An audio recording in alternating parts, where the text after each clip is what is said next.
In the late 1990s and early 2000s, the video game industry experienced a technological revolution. 4 consoles, Sega Dreamcast, Sony PlayStation 2, Nintendo GameCube, and Microsoft Xbox, pioneered new ways to play by pushing the boundaries of processing power, graphics, and innovation. Today, we explore how each console's unique CPU and GPU design changed the course of gaming history. The Sega Dreamcast, launching in 1998 or 1999, marked a bold leap for Sega. Under its sleek exterior, the console integrated innovative hardware that was ahead of its time. At its heart was the Hitachi SH4 RISC CPU, clocked at 200 MHz. This 32-bit processor wasn't just a simple chip, it featured a built-in 128-bit SIMD vector unit. This meant it could perform multiple arithmetic operations simultaneously, crucial for handling complex 3D transformations and lighting calculations in real time. Complementing the CPU was the NEC/Videologic PowerVR2 GPU running at 100 MHz. Unlike traditional immediate mode renderers, the PowerVR2 employed a tile-based deferred rendering approach. This technique breaks the screen into tiles, allowing the GPU to efficiently perform hidden surface removal and Z-buffering on small sections at a time, maximizing memory bandwidth and reducing overdraw. The result? The Dreamcast could render around 7 million textured polygons per second under ideal conditions, a significant step up from its predecessors. Next, we have Sony's PlayStation 2, released in 2000. The PS2's architecture was a marvel of custom engineering, built around the so-called Emotion Engine. This CPU was based on a MIPS R5900 core and ran at approximately 294.9 MHz. But its true power lay in its additional processing units. 2 128-bit SIMD vector units, dubbed VU0 and VU1. These units acted as dedicated coprocessors for 3D calculations, handling vertex transformation and lighting operations that would otherwise burden the main processor. Paired with the CPU was the graphics synthesizer, clocked around 147 MHz. This GPU featured an array of 16 pixel pipelines and a 2560-bit internal bus connected to 4 MB of embedded DRAM. The massive bus width allowed for exceptionally high fill rates, meaning the PS2 could push a tremendous number of pixels per second, essential for generating cinematic visuals, albeit at times with lower texture resolutions or limited anti-aliasing options. Additionally, the PS2's integration of DVD playback and backward compatibility with PlayStation 1 titles transformed it into a versatile entertainment device.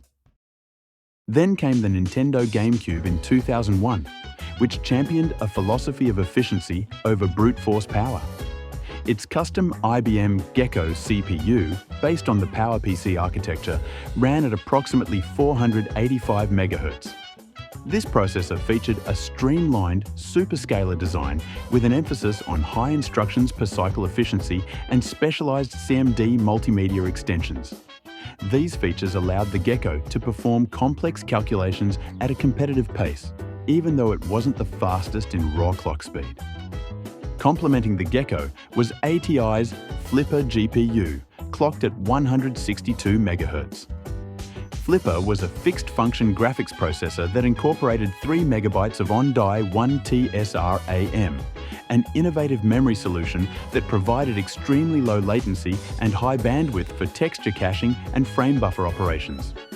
This on-chip memory allowed for advanced multi-texturing and efficient anti-aliasing, making the GameCube a favorite for games that demanded clean, stable visuals. With its compact design and proprietary mini-DVD discs, the GameCube balanced cost, efficiency, and performance, making it uniquely attractive to both developers and gamers. Finally, the Microsoft Xbox, which debuted in 2001, redefined the console landscape by embracing a PC-like architecture. At its core was an Intel Pentium 3 Coppermine CPU running at 733 MHz.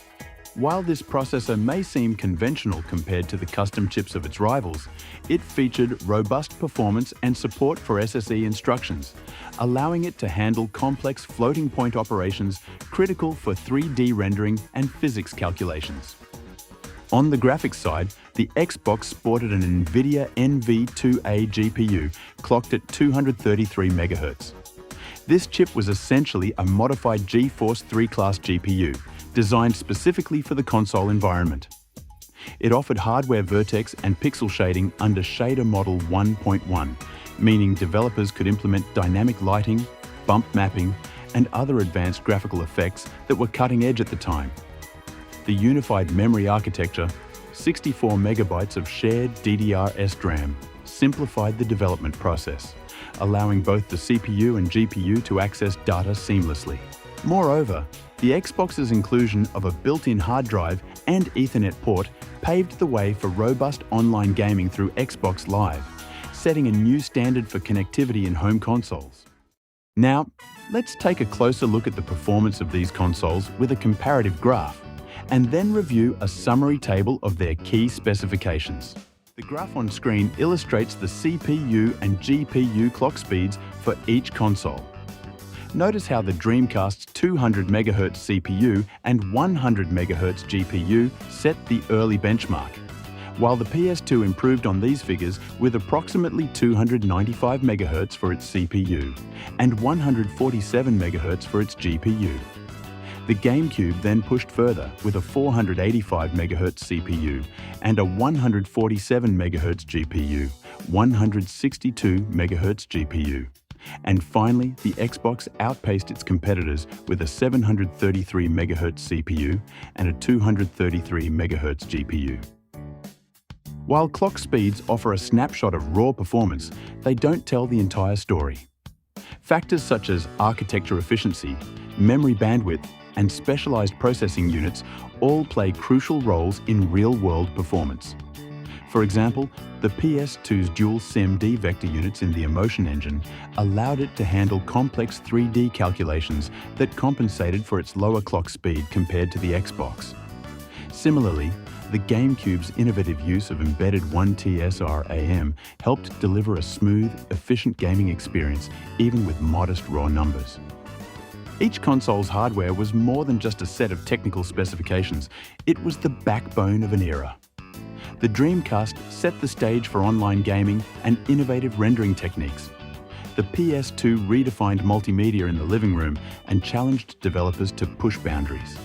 The GameCube proved that efficiency and balance could deliver memorable experiences, while the Xbox heralded the future of online services and PC-like gaming.